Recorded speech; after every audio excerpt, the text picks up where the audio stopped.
maybe. Hello, everyone. Thanks for joining us on the Wholecast. Jack Grimsey alongside Robert Lintott, as always, for 7500tohold.com. And after last week's disappointing draw against QPR, Villa got a win against Sherwood's former team, Spurs. I think still laughing about it, Robert.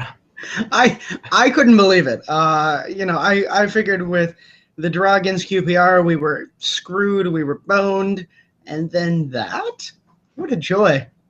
Yeah, I mean, and the weekend before was terrible, but I mean, you got to dig yourself out of it sometimes, I guess. And Villa actually did that, making up for the QPR result. What they did. Tim Sherwood really keeping his win ratio up at White Hart Lane. Best in the league, or best ever win ratio for Spurs, and he was fired. So yeah, exactly. So now he's screwing with other people's win ratios. I adore it. Had to pay them back. Yeah, no kidding. Following the text updates, because I wasn't able to watch the match live, following the text updates was the last 20 minutes were the most harrowing 20 minutes of following Twitter I've ever had. Yeah, and I mean, I was watching it, and it just looked bad. It just looked like Villa were going to concede because that's what they do in the second half and late. And I mean, Carlos Sanchez had to pick up a red, which now he's going to be out. But I think it was a good tackle or smart tackle that he had decided to put in, even if he knew he was going to get a second yellow. Yeah, it looked like one of those fouls that you just sort of have to make. Missing a match is worth keeping Villa in the league. Yeah, exactly. Getting 3 points, like especially with all the other teams around us still. I mean, Leicester won again, beating West Brom. West Brom are totally useless. Are a flaming pile of junk right now. They just don't care anymore.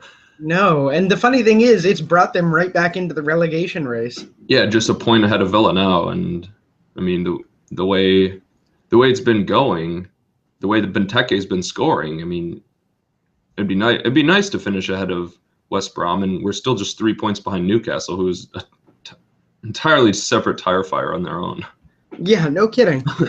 Finishing above West Brom and getting that double over them in our last two meetings of the season would just be the most joyful outcome possible. The double within a week.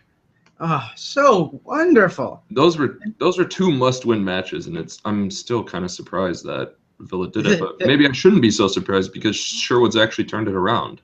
Yeah, absolutely. It's been, even in this Tottenham match, the most exciting part of Tim Sherwood is you're not sure if you're going to win, but you're going to enjoy watching the match. Maybe watching it through your fingers, but you're going to enjoy watching it. Yeah, like at least it's not going to be dull like Lambert, and at least if something happens, good or bad, the camera's going to cut to Sherwood doing something hilarious. Exactly, yeah, and you can level that criticism at him. You don't know what's going to happen. You don't know what tactically is going to happen, and you're not sure if you're going to win. But with Paul Lambert for this season, it was you're not sure if you're not going to lose. Yeah, it's like, okay, we made it to halftime 0-0. Can the defense hold on? When do we concede the inevitable goal, and when do we never score? Yeah, when do we never score? Yeah, I mean, he knew we weren't scoring. Yeah, exactly, and it's I don't know. Sherwood is not perfect, but he is unquestionably better than Lambert, at least for this club at this moment. Yeah, exactly, and I think maybe, I mean, we always talk about how it's just a change of scenery, but maybe he's a better motivator. He's got Benteke. He scored 8 goals in his last 6 games. Yeah, Benteke is absolutely on fire. I did, thanks to some prompting from someone on Twitter, I did some looking, and Benteke is the Premier League's leading scorer since Tim Sherwood came aboard.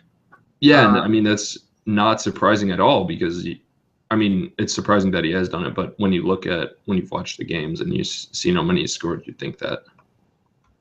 Yeah, he's been absolutely terrific lately. And this match against Spurs was, I guess, sort of what we should be expecting from Tim Sherwood's side. You grab a goal and then you just pray from there on out. Yeah, because first Kieran Clark got injured and Nathan Baker had to come on, and credit to Baker, he was incredible. I do want to point out that on last week's podcast, you and I were saying that for a big match like Spurs, maybe Vlar and Baker would be a better pairing than anyone else, just because of their experience, and we unexpectedly got that pairing. And yeah, it's not the way we wanted to get it. We never wanted to see someone get hurt, especially Kieran Clark, but that's okay. Yeah, exactly. But and it turned out that that pairing might have been the key to the match. Yeah, it might have been. And like, I really like what you were saying last week on how if you're going to switch it up, just switch the pairings, keep Clark Okora, and then switch to Vlar Baker or whatever. And, because we've seen it for some strange reason, despite the fact that we have 4 really individually talented defenders, they don't seem to work that well with the others in the other pairing. Maybe Baker and Clark would be okay together.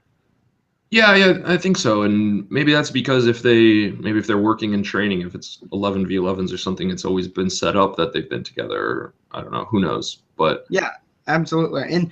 But Clark was looking decent, and then the injury happened, and but Baker came on and showed himself marvelously. And there's thanks to Clark getting injured, there's a very real chance that it's a Baker-Vlar pairing in Wembley on Sunday. Yeah, I think so. I think Clark's going to be out, and that's really a big blow, that injury, as well as, the Carlos Sanchez red card, and still waiting on Hutton and also Sissoko. I mean, it could be Richardson again. Yeah, exactly. But I think the really neat thing about Villa this year is so long as we've got at least one backup. With the central defenders we have, you don't feel horribly uncomfortable with any of the pairings. No, which is kind of surprising, I think, looking at years past. Like for a while, Villa had conceded a ridiculously low amount of goals. Now they've given away 45, which, I mean, it's in the about mid-table. It's not nowhere near the bottom, but they haven't been great for a while, but. Yeah, I don't know. At least they look decent as a unit, I guess. Yeah, absolutely. And, it sucks to lose Clark, because I think you can make a really good argument that Clark has been our player of the year. But Baker and Vlar is not a bad option. And they showed it against Tottenham. They didn't make too many mistakes. There were some, but they kept getting covered up. And, in fact, it was usually them cleaning up other people's mistakes. Yeah, you're right. And I mean, I think until a couple weeks ago, Clark was for sure player of the year. Now Benteke's into the argument. Yeah, he's made himself a feature of this, which poor Kieran Clark. Yeah. Consistency for the whole season. Yeah. But I think he'll appreciate it when he can still get the money for his next contract, thanks to the fact that Villa are in the league. Yeah, definitely. And I think going forward, he has a real argument that he should be the captain. Yeah, absolutely. Except for the problem is Fabian Delph is still on the team. Yeah. I mean, but with those two, or at least vice captain maybe. But yeah, absolutely. And the two of them have been fantastic this year. Delph looked pretty good against Tottenham. Yeah, Delph's back to being good. I mean, the weird thing with him is he will just disappear for a match every now and again. Yeah, and it's surprising because sometimes he's the most influential player. Yeah, it's like the opposite of old Gabby. Old Gabby used to not be around for ages and then suddenly appear and be amazing for 1 or 2 matches at a time and then disappear again. Delph is doing he's pretty good most of the time, and every once in a while he'll do a vanishing trick. Oh, yeah. Sorry, I forgot that Gabby also picked up an injury against Spurs. Oh, yeah. God damn it. I forgot that too. We've got that coming. I think a possibility, maybe not player of the match, but a possibility for one of the most undersung players of that Spurs match was Tom Cleverley. Oh, yeah. I think so as well. He's great positioning, great running around. His run makes that goal possible. His run behind Bakuna, dragging defenders off to the right side with him and freeing up Benteke makes that goal possible. Yeah, and Cleverley's another player who's just been really renewed under Sherwood. Yeah, absolutely. I saw yesterday Schalke was interested in him this summer. I mean, he's going to be available on a free. His contract expires at United. I don't think Villa are going to pay, $9 million for him because his contract's going to be expired. But I think really if he keeps playing like this, I'd love to see him at Villa permanently. And I'm sure if he keeps playing well, he'd probably like to come back to Villa. Yeah, no, I'd like to see him at Villa permanently. I still don't have any regrets about not signing him in January. I still don't think he's a 7 million player. Yeah, no way.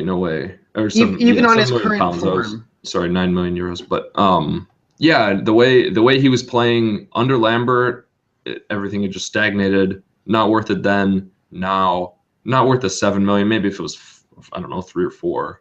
Yeah, absolutely. He's a 3 or 4 million player, unquestionably. He's not a 7 million player right now. I think you could take that 7 million contract. Yeah, and I think you could take that 7 million and get something better out of it elsewhere.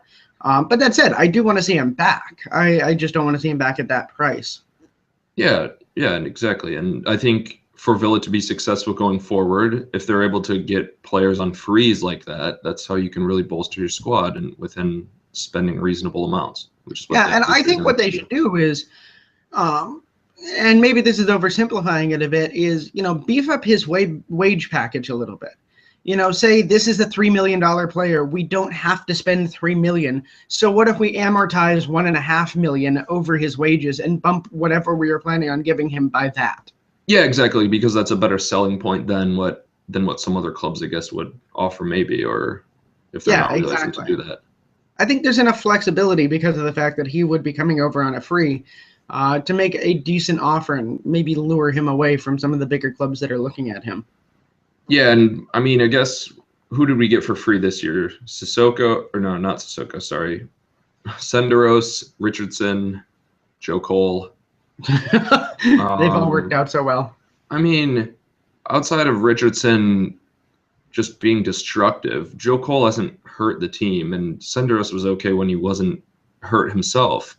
Yeah, Senderos was looking legitimately good, actually, for a while. And now he's just on the training table icing his knee at, what, 30K a week or something? Yeah, something like that. But, again, not a huge hit. Yeah, if we can find good free players, my one worry in that regard is that was the one skill that Lambert really had, was finding gems in the transfer market. Yeah, or even bargains. Like, look at Bakuna. Mm-hmm. And Matt Lowe, they're starters now. They were both pretty cheap. I mean, we haven't seen Westwood too much under Sherwood, but I don't know. I think he was a decent buy. And then another guy we haven't seen at all under Sherwood, Carlos Heel, he still could be out. Yeah, absolutely. We might see Westwood on Sunday with Sanchez out if Westwood isn't injured. Yeah, he's listed as doubtful on WhoScored.com's preview. Yeah, I've noticed that. I'm wondering if we're going to have to run out players who are not fully match fit. Yeah, Robert had an idea actually before the podcast of what if the club sold really raffle tickets for £200 and the winner would get a spot on the Villa bench. Obviously, they wouldn't go in, but I guess 7 people. I actually wonder how much money you could make off of that. I'm almost certain that it's illegal by FA regulations and whatnot, but just like how many people would pay £200 for a legitimate shot at making the Aston Villa bench, living out their lifelong dream, and then we turn around and use that money to actually buy a player to replace them. Yeah, buy Daniel Johnson back. Yeah, it makes you wonder, do we have to recall like a Luis Kinsella or something like that? I don't think we will. But you find yourself going, damn, I wish we hadn't sent them out on loan. Yeah, and then, I mean, then that's awkward because then you can't send them back on loan again when someone gets healthy in a week, Yeah. And then that guy's obviously sitting for the rest of the season, but... maybe we see Russian Hepburn Murphy make his Wembley debut. Yeah, hey guys, I'm at Wembley today. I mean, the injury situation is such that doesn't seem entirely implausible. No, not at all. Yeah, I think I was seeing that up to 11 first-team players could be out. Yeah, that's the squad. If Gabby's out and you've got Benteke and Weimann as your starting striking duo, who's your backup striker? It actually might be Russian Hepburn Murphy. Yeah, and that's because Kozak still isn't back, even if he is playing in the U21s. Yeah, he played in the U21. Maybe he makes the bench for this. Maybe he's got enough match fitness that he can do 30 minutes. But what if you bring him on and then you have to sub for him? Oh, God. I mean, yeah, that's the worry. And that's exactly what we're facing on Sunday. especially because it could go to extra time. Yeah. Let's see. We're going to be, like you said, we're going to be missing Hutton, Sissoko, Possibly Clark, Sanchez, Senderos, obviously. Sinclair, doubtful. Westwood, doubtful. Carlos Hill apparently picked up a leg injury in a U21 match. Yeah, Hutton, and then Chris Hurd's still out. So yeah, and then Gabby. Yeah. I mean, God, can Guzan play striker? I wouldn't trust him to kick anything accurately. Yeah, but maybe he scores from midfield. The funny thing was he was aiming for the right touch line and he somehow ended up scoring. Yeah, just trying to play like a nice long diagonal. Flies into the top corner. Shit. Sorry, guys. There's so many injuries that the interesting thing is I don't think we have trouble fielding a starting 11 that are at least acceptable. I think we have trouble when we need to make subs, which we will have to do at some point. Yeah, just because you'll have to change the shape from what Sherwood's wanting to play, or your hand will be forced really with who's available. Yeah, you could even do this 4-4-2 diamond. If Westwood is available, there's been speculation, and I'm not sure if he's available, put him in Sanchez's spot and run out essentially the same lineup we did against Spurs, except for Vyman for Ekbanlahor and Baker for Clark. Yeah. That's a 4-4-2 that worked against Spurs. It was terrifying, but it worked. But then who are your substitutes when someone inevitably gets injured, because that's the season we're having? Yeah, I think maybe you'd have to keep Vyman on the bench and go with Grealish and Zogby at attacking mid, and just kind of flip the top two and the one in the hole to a 2-1. Yeah, but the thing that worries me is Benteke has come to life when he's had a strike partner lately. Yeah. And so do you mess with the single hottest player on the team right now? He told Grealish to play striker. Yeah, I mean, you could. Or I think this is where, you see Russian Hepburn Murphy on the bench, because Vyman probably gets that start. And we all know what Vyman's been doing this year, which is diddly squat. Yeah, but he scores goals at random times, I guess. But yes, right? You could just see the joy of him scoring and then essentially just flipping us all off for hating him. Whatever, I would take that that flying bird. Yeah, whatever. We were gonna get on to a piece that Matt Ferenchik is doing, a weekly series asking all the writers, kind of different topics, I guess. Obviously, a couple weeks ago, as FA Cup versus relegation, and obviously we got greedy and said we wanted both, well, to avoid relegation, win the cup, I guess. But this week's, it was after Saturday's big win. Where are you with Tim Sherwood? And I mean, we had some mixed responses. Some people still wanting him out in the summer regardless. And I don't know. I really think he should get a fair chance, at least one transfer window, to see what he can do. If he's goes bad by December, you can bring someone else in. Yeah, I agree. The one situation in which I could see it being possibly acceptable to sack him is if we have new ownership and they just want a clean slate. Oh yeah, totally. New owner, new manager. I mean, if they want their guy. Yeah, that could be. Although, you know what? It wouldn't shock me, given the way this club was turned around, if a new owner comes on and says, we're going to stick with him for a bit. Let's see what he gets. Yeah, at least try to keep one piece of stability, I think. I don't know. It seems like the players like playing for him. I mean, his win ratio is second to none at Villa in the past 5 years. Yeah, that too. It's just looking at the form since he came aboard. Do you count the Leicester FA Cup match as a Sherwood match? I'm so torn. Really. Because he wasn't managing, but everyone says it was that team talk at halftime. Yeah. Give Villa what they needed. Yeah, I don't know. That could be true. But if you don't count that, he's had, 2, 4, 6, 8, 9 matches. And he's gotten, 4 wins? Yeah, 4 wins. Yeah, if you include the cup. Yeah, 4 wins, a draw, and 4 losses. So what does that mean? And yeah, I'm including cups, but what if we just so put this in terms of 44%. if we just put this in terms of points, because all the cup matches were against Premiership teams. 4 wins and a draw is 13 points from 27 available. Yeah. Right, and that's 48% of the points. If Villa had played 48% of the points available all season, we'd be safe by now.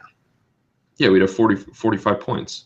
Yeah. Being ninth. Yeah, it would be great. And so, yeah, maybe Sherwood isn't the best in the world, but if he can get them playing at this level, that's Villa mid-table. That's what most of us at the beginning of the season said we would be really happy to see, the mid-table Villa. Yeah, exactly. And just an even top half. If you're 9th, 10th, great. You just need to do that for a year and attract some better players, and then you can push on from there. Yeah, exactly. It's not. You can't go from 17th to the Europa League in 1 year. No, it's not world-beating ambition, but Villa aren't in a position to have world-beating ambition right now. Exactly. So. And so yeah, I keep him around.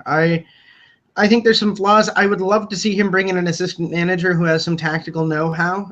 The talk that we could bring in Ramsey from QPR if they drop as the assistant, I think would actually be really good for him. Yeah, they're good friends, and obviously Ramsey outmaneuvered him in the second half. Yeah, absolutely. He's got more tactical acumen than does Sherwood. Yeah, at least during the match, which is important. Yeah, absolutely. So something like that happening, I think, changes the landscape and changes the discussion a lot, and makes Sherwood a much more appealing option. Yeah, for sure. Yeah, so I agree with what most everyone said. Keep him around, give him a chance. He's not the best option out there by any means. There are better managers. But for who Villa can get right now, and that was like a big discussion when Lambert was going to go. It's like, who are you going to get? And obviously, I mean, like Klopp just quit Dortmund, but Villa can't bring in Klopp. No, and the issue is, if you want a better manager, you're going to have to pay for him, but we'll also be stuck paying the severance fee when we cut Sherwood. Yeah, exactly. Would you rather spend that on Cleverly, I guess, or on a new manager? Yeah, exactly. I think he sticks around just from a sheer economics point, and I'm actually kind of excited for him to stick around. He's going to infuriate us at times. We've seen that this season. There's times where we want to throw stuff at our televisions because of him. Yeah, I don't know. I think that just comes with the territory, but yeah, but he seems to be a more polarizing figure than most. Yeah, easily. And I think a lot of that has to do with his ego. He talks himself up so much that when he fails, you get really irritated. Yeah, it's like, why did you fail? I thought you were like God's gift to managers. Yeah, whereas when Paul Lambert failed, we were all like, oh yeah, okay, sure, that was expected. It's okay, Paul. Poor Paul. I genuinely liked Paul Lambert. He seemed like a really good guy. Yeah, it's too bad that he couldn't. I mean, that I guess he couldn't stay on as like maybe director of football or something if he really was so good at those transfers. I mean, I guess we still have to wait and see on a few of them, but and the thing was, though, it had turned so toxic, there was no way he could stay on as anything. Maybe if they had made that switch in like November or something. Yeah, or like before the season. Mm-hmm. But yeah, gonna get to Twitter questions. We had one from Justin Gerber Martin, who's the managing editor at fellow SB Nation blog, Cartilage Free Captain, the Spurs blog, and he was saying, just how delicious are those Tottenham Hotspur supporter tears? Dustin, everyone knows everything, about how anatomy works, and you would expect those tears to be pretty salty, but for some reason they are sweet and delicious and wonderful. What a joy. What a joy to meet them. I don't know if anyone got the chance to read it. I did a Q&A with Cartilage Free Captain last week, and the questions they sent me, every single one was about Tim Sherwood, and I was getting legitimately pissed off at these questions as I was writing my answers to them, and then I realized it was a chance for great banter and a chance to point out that if we did win, boy, that would be joyful, and look at what happened. Yeah, on the off chance that Sherwood could do it. and what a joy. I mentioned on there that half of the reason that I adore Tim Sherwood is because everyone seems to hate him. Yeah, I mean, obviously he got the name Tactics Tim ironically, but I don't know. I think he's gotten more flack than maybe he should have, even at Spurs. Yeah. And to his credit, Dustin, the guy who sent us the question and the editor of CFC, has been a guy who has said, I think he's a terrible signing, but I really hope he works out well for you. He's not an a-hole Spurs fan, as are most of the Spurs fans I have talked to aren't a-holes about this. But this constant chorus of he's going to be terrible, he's going to be terrible, he's going to be terrible, just you wait, makes me want him to be good so badly. Yeah. And I mean, he doesn't need to be great at Spurs to necessarily be great at Villa. But yeah, exactly. It's this entire conversation has the air of condescension about it. Oh, we know better. We know what he's like. Just wait till you see it. Yeah. If he couldn't do well with a team like ours, he'll never do well with a team like yours. And part of it's the fact that we have different goalposts. Doing well for us right now is totally different than doing well for Tottenham. Yeah, just keep us afloat. Yeah, keep us afloat. Give us a season next year in which relegation is not a fear. Exactly, yeah. Have it put to bed by Christmas. Yeah, I don't need Europa League. I don't need challenging for Europe. I want Crystal Palace this year. Exactly, yeah. I want a few imagine shock wins. If they would have had Pardew from the beginning of the year, Palace, they could even be a couple spots higher. Yeah, absolutely. I want to be West Ham this year. Fly too close to the sun and get burned. And when you get burned and start falling back to the earth, it's not like what happened to Villa when they went from second to relegation fodder. It's, I went from 4th to 9th. Sure. Yeah. Villa flew too close to the sun, but the problem is they did it too early, so they had a long ways to fall. Yeah, there were still way too many matches left. Yeah, exactly. You can't burn out that quickly, guys. And West Ham, they were never going to sustain. I said it all year. I didn't think they were the team that they were when we first faced them. And they haven't, but they did enough to get themselves to the point where, okay, playing like West Ham doesn't doom you. Yeah, they still have 43 points with 6 games left. And this season, it's not even a question of is relegation an issue. Yeah, absolutely. So that's what I want from Tim Sherwood. And to me, that's success. To a Tottenham fan, that's not success. Yeah, and that's fair. Mm-hmm. But they're a better team. They should expect more out of their club. Exactly. I think a lot of their fans have expectations that are beyond what Tottenham fans should have. But, that's fine. So if Tim doesn't work for them, that doesn't mean he's not good for us. Yeah, especially right now. Yeah, I kind of adore the guy. And he pisses me off from time to time. And his little, I'm not going to play Carlos Hill thing just infuriates me. But I love Tim Sherwood right now. Yep. I think he was the best guy we could get. And he's doing all right so far. Yeah. If you didn't see it, both you and our listeners, if you didn't see it, Chris Nee, who's one of the 2 hosts of Aston Villa Review, wrote a nice long post last week or this week about how Tim Sherwood is the perfect manager for Villa right now because he's getting the fans into it as much as he's getting the players into it. And I thought it was a really well-written post and a good point. So, go search for Chris Nee, Tim Sherwood. And it's worth your time to read. It's a really, really great post. Yeah, at Chris Nee FC on Twitter. Yeah, absolutely. And he published the post on his own personal website, which chrisnee.something, I don't remember. The other question we had from Nate G at Nate JCB asking, is Jordan Ibe not cup tied? See all this talk about him playing Sunday. Pretty sure he was tied out on loan. And you're correct. He was at Derby County for the first half of the season and played an FA Cup match with them. So he's going to be unavailable for Liverpool. And they have a few injuries as well. We'll get to that in a little bit when we preview that game. But first, we're going to go over the relegation watch and rooting interest for this week. Yeah, because, Villa play on Sunday, but all of the relegation stuff that we care about happens on Saturday. With the exception of Hull City, who were supposed to play Liverpool and do that on Tuesday. But last weekend was a great weekend for Villa in relegation terms. Yeah, much better than the previous. So this weekend we've got Leicester hosting Swansea. Do you buy Leicester's recent form? I don't know. They had a surge early in the season, and then they were just dead for most of it, and they've been bottom for a while. But I don't know. Win against West Brom, they almost came back and drew Spurs. They lost 3-4, like a month ago, and then I don't know.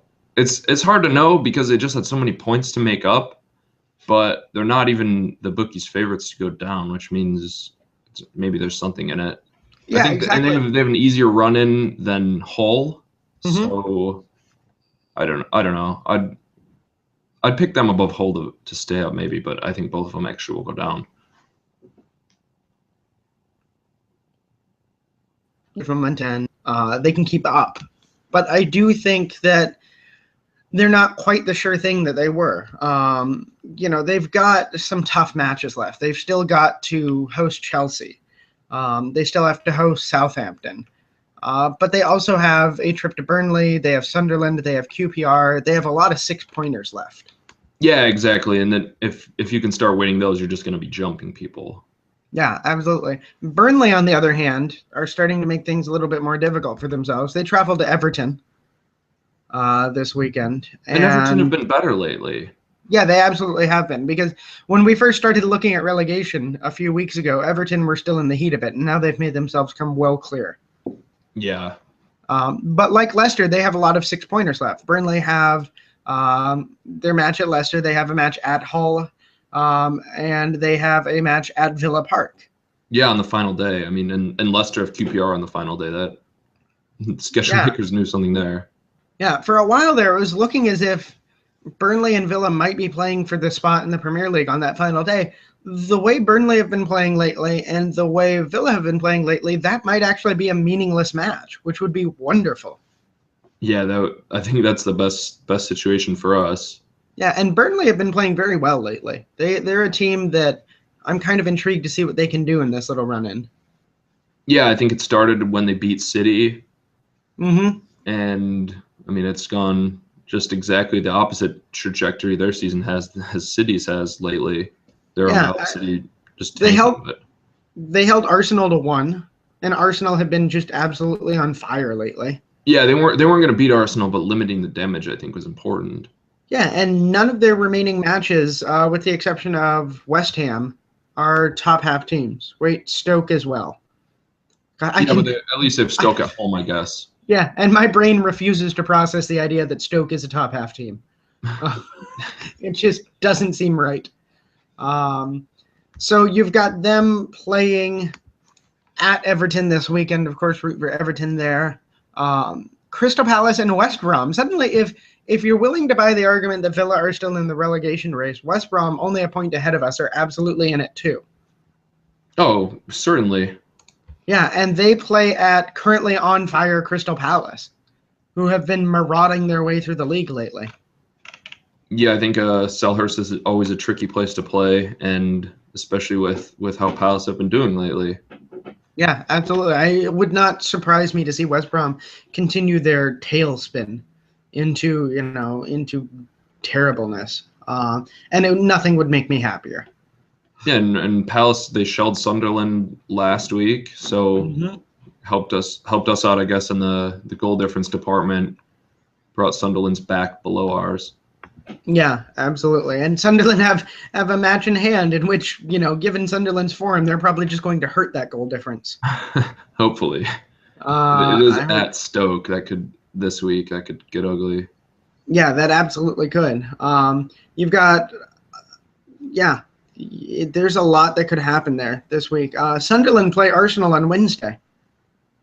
Sunderland are probably going to get crushed on Wednesday. They don't play this weekend, so. Yeah, especially because Arsenal, they have an easier cup semifinal than either us or Liverpool do, I guess. And even if they didn't, they're Arsenal playing Sunderland at Arsenal. They've won 8 league games in a row. Yeah, they're going to murder Sunderland. Now watch Sunderland win like 4-1 or something. But I mean, realistically speaking, they are going to crush Sunderland.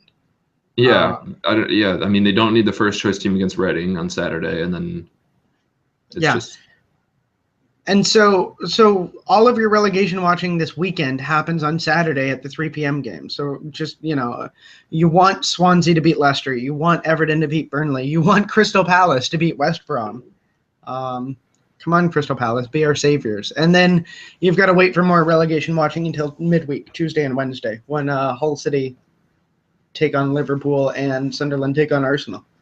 Yeah, and actually Palace going for their 5th win in a row. So yeah, like I said, they've looked incredible lately. I'm not sure where this came from. And they've actually been kind of fun to watch too. Oh yeah, definitely. Which is weird. I enjoyed Sunderland holding on for a bit there against Palace. Like, we're going to do this. We're going to eke out a point. And then the real Sunderland showed up and they gave up 4 goals in what the was floodgates opened. Yeah, was it 10 minutes? I think it was like 15, but it was a very short period of time. It was just incredible. I'm sorry, I have to look this up because I can't remember. I just saw it zooming past on Twitter going, oh God, what's happening? Goal. Yeah, they it was 48, 51, 53, and 62. So 14 minutes and 3 goals in 5 minutes. Yeah, and Pardew, I mean, Sunderland scored in the 90th minute, and Pardew was like, I think the scoreline honestly flatters Sunderland. Yeah, and he's right. They pulled a Sunderland. They did exactly what they did against Aston Villa. Yep, at home. Yeah, exactly. Which was just lay down and die. Even no matter who the manager is. Yeah, keep that up, Sunderland. You can go ahead and do that against Arsenal, and none of us will be sad. Yeah. For 2 matches there under Dick Advocaat, they look like they might pull it off again, and I'm pretty convinced again that they're going to nosedive after that Crystal Palace result. I just think they've drawn 14 matches this season, won only 5. I think they didn't go for it early enough in the year when you can maybe afford to take more risks instead of trying to bunker for a point. Yeah, absolutely. It's. I think they're dead. I think Hull are dead. It's funny. 2 of the teams that I think are going to drop are currently not in it right now, but I think they're both gone. Yeah, I don't know. It's hard to bet against QPR just because they've played 33. Yeah. But against QPR, what? No, I think against QPR going down. I think they'll go down. Oh, okay. I was like, you think they'll survive? No, I can't see betting against QPR in any of their games. They're just so good. But I don't know. I don't know. I think Sunderland could drop, and Hull's fixture list is brutal. But then, I mean, Leicester with 2 wins in a row. I don't know. Could fluky though. I think it's Sunderland, Hull, and QPR, and Burnley and Leicester make stunning late season surges and get themselves out of it. Squeak back into the league. Yeah. Which would mean 2 of the promoted teams survive this year if that happens. Yeah, which I mean, it's really tricky to do because when you come up, even if you have all that money, you can't always convince players to go there, and then you have to make sure you're not going to go back down. Yeah, Leicester City probably have Mark Albrighton to thank for all of their goodness lately. Yeah, probably. And finally started the relegation poaching series with Leicester yesterday. Yeah. Put Albrighton on there mostly as a joke if you saw that, but I don't know. He was pretty good. I think we can get that Bannon kid back too. Yeah, probably. I'm glad to see the relegation poaching series back. Who was your top pick from Leicester? I think Andre Kramaric, their Croatian striker, but got a couple shouts for David Nugent and I don't know, some other people had ideas of Leicester players that they would like to see at Villa. I mean, I think actually like they could provide some good depth, but I don't know, necessarily maybe not good enough to start. I guess the other one was Riyad Mahrez. The Algerian, but that people had suggested. But I don't want anyone like Jamie Vardy or I don't think you could bring in Jamie Vardy because of how much the team probably hates that guy. And while it'd be awesome to have Cambiasso for a season, I don't know, he'll be 35 next year, but I don't know, he has scored 4 times for them this year. Yeah, you could do worse if you're stealing from them. I think it's safe to say that if you didn't poach anyone from Leicester, you'd still probably be okay. I think so. I mean, we're gonna I think the next one will be on Monday. I guess I'll do Burnley if they're still second bottom, I guess, or QPR. Yeah. There's some teams with more people to take. God, Charlie Austin. It's a shame that he's going to go to someone rich. Yeah. It's just, him on Villa would be a joy. Him pairing up with Christian Benteke. Yeah, or at least somewhere that's somewhat rich, like Southampton, maybe. Yeah. I don't know. Maybe Villa make a move for him. Maybe they make that their marquee summer signing. Yeah, maybe. I mean, I just don't think we need a striker. But if we had money to burn, I wouldn't mind seeing it on Austin. I would say we don't need a striker, except for the fact that because Gabby Agbonlahor is injured, we're probably starting Andy Weimann at Wembley. I think that's a pretty good sign we need some more striker depth. I would be okay with Gabby Agbonlahor being the third choice. Yeah, that's true. So I do think we need a striker. And yeah, let's actually move on to that FA Cup semifinal preview. We talked about a lot about the injuries earlier because there are just so many of them. But yeah, the match is going to be Sunday at Wembley at 3 GMT, of course, so 10 Eastern. I'll actually be out of town, but I'll be watching it in San Francisco at 7 in the morning. I keep looking for a conference that I can go read a paper at. Yeah, seriously. I mean, like you did at the beginning of the season, they won. Now against for that Liverpool match, for Liverpool at Anfield. So the last 2 times I've read a conference paper, Villa have gotten 1-0 wins away from home. So yeah, I don't know the neutral site though. Yeah, I don't know if that counts. I don't know if that voodoo still works. Yeah. So I'll be watching on Sunday. You'll be watching on Sunday. All of the Villa world will be watching on Sunday. Are you excited for this, or are you terrified? I don't know. I think we just got to be happy to be here. Like it's not like we've been tanking in the league and this is the only thing that could salvage the season. It's not like we had like 20 points. So we're confirmed down. Yeah. You probably have no confidence anyways against Liverpool, but I think you just got to try to make the most of it. Knockout competition. I don't know. Anything can happen. Extra time. While I don't think either team would want to see it. It would definitely favor Liverpool, although they do have some key injuries, like Mamadou Sakho is going to be out. Jordan Ibe, as we said, cup tied. Sturridge doubtful, and Adam Lallana also doubtful, and John Flanagan out, I guess, as well. Yeah, they've got their fair share of injuries too, and they really have not been on form lately. They've kind of looked like junk lately, especially in the FA Cup. Oh, they've had a horrible FA Cup run. Yeah, it's one of the worst semifinal runs that I can remember. Like yeah, I was actually just enough. Yeah, my tactical preview will be out tomorrow, Friday, I guess, probably same time you're viewing this, but I'll just give you a little review of Liverpool's run. They had to deal with replays against Bolton and Blackburn. Liverpool didn't even win at Anfield this year in the Cup. Mm. And then they only beat Wimbledon by a goal and Palace by a goal. Yeah, they have not had an inspiring cup run. And if you go and you look at Villa, they haven't been all that inspiring either, but they've never Villa got to play every game at home. Yeah. And they haven't had to replay. They haven't had anything like that. So it's not been amazing, but it's certainly been better than Liverpool's cup run. And it's improved, I guess. I think the biggest fear of a replay was against Blackpool. Mm-hmm. Yeah, absolutely. And you're right. It has improved. I mean, 2-0 against West Brom.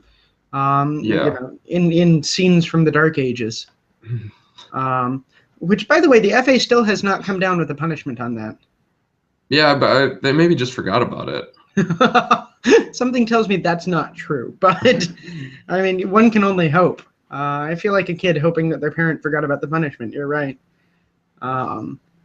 But yeah, it should be a really interesting match. I would probably be terrified if Villa were healthy, because at that point you get this real sense that Villa would have a real chance at it. At this point, I think Villa have a chance, but it's mostly a luck chance. And if they don't win, it's going to be understandable because of the fact that they had no players. Yeah, and I think Villa can really just try to embrace the underdog mentality. Yeah, absolutely. And I think that's an absolute possibility here. And there's a real chance that they come away with this win. Liverpool have not been great. If their starting 11 can do something, if Benteke can stay on form, maybe they take a 2-goal lead into halftime and then just bunker like mad. Yeah, and last game against Newcastle, it was in the league, obviously, but Liverpool with Sacco out, they had to switch to a 4 at the back, and I mean, I guess that was a little different for them because still playing really without a striker who was kind of Sterling, Coutinho, and Jordan Ibe up top. But I mean, Sterling. I was listening on the radio, I guess, but Sterling was good, but missed an open goal from what I understand. So, I mean, if he's having a good day, Villa could be in trouble. Yeah. In a way, I sort of like these injuries because it means that we just get to enjoy this match. Like you said, enjoy being there. Yeah, for everyone who's going, it'll be great trip, fun trip, go down to London, and everything goes well, maybe you could go back. Yeah, there's a chance that we lose. My only hope is that we don't get trounced or that we're not out of it by halftime. Yeah, I want the fans there to actually be able to enjoy it. Yeah, like don't give away an early penalty. Don't get scored on the opening 10 minutes. Don't get someone sent off or something terrible. I mean, don't play scared. Don't go out there trying to draw or trying to push it to extra time. But I'm not going to complain if it goes to penalties. They don't have the players to push it to extra time. No. But plus, can you see Tim Sherwood doing something like that? He's going to go in there guns a-blazing. YOLO. Yeah, exactly. It's going to be amazing. That's what I think is going to be the real hope here, because with so much just like we have no one, and with Tim Sherwood at the helm, he's just going to say, go out there and just attack like mad. And this could be a game that ends up 5-4 or something like that. Yeah, that'd be fantastic. It would be such a thrill to watch. The joy of the cup. The magic of the cup. Yeah. Do you think Shea Given or Brad Guzan will start? That's maybe the best question of them all. I got to give it to Given. I think so too, which is hilarious. Like, just the way that what happened to Guzan last time. The last time get over that of how he was the cup goalkeeper and then Martin O'Neill replaced him with Brad Friedel. Yeah. Even after Guzan had saved like 10 penalties. I think you have to give it to Given. He's been great. Guzan, this match against Spurs aside, has not been looking wonderfully lately. Yeah, that's what I was gonna say. He's been average. Yeah, give him a break. Like Given, who got us here, get us further. Guzan's gonna storm out of the dressing room and drive the team bus back to Birmingham. The thing that I keep forgetting, that I legitimately keep forgetting, is that Villa are 2 wins away from playing in Europe. Yeah. Like, this is, if we win this, we are suddenly 1 match away from European competition next year. And I don't know if that's a good thing or a bad thing. Yeah, exactly. Because look at what happened to Everton.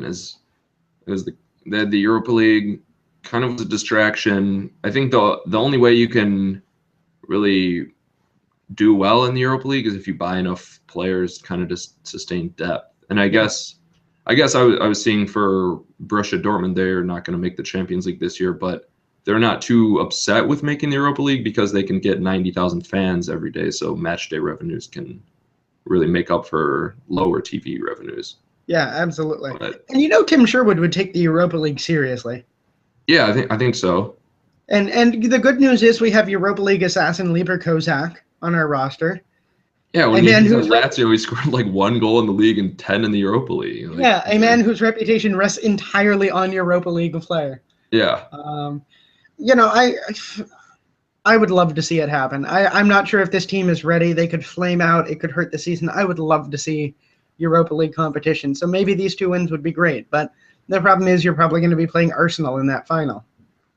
Yeah, I think we're definitely playing Arsenal in the final. Arsenal with, a chance at 2 FA Cups in a row. Yeah, after not winning anything for 10 years. But I don't know. If somehow Reading can sneak through, then someday the pressure is huge. Yeah, and we know by kickoff on Sunday. Yeah, exactly. If Reading somehow sneak through, there will be so much pressure to win this match. Yeah. Like, it would be incredible if Villa got to play Reading in the FA Cup final. The TV networks would hate it. Yeah, TV networks would not be happy. Are you kidding me? The crappiest of crap Premier League teams and Reading. But, oh, God, it would be so great. I don't know. This is the match that for the first time in a while, I'm really approaching it as a fan. I'm not worried about anything. Yeah, exactly. I'm worried, unless Benteke gets hurt, I'm like, eh.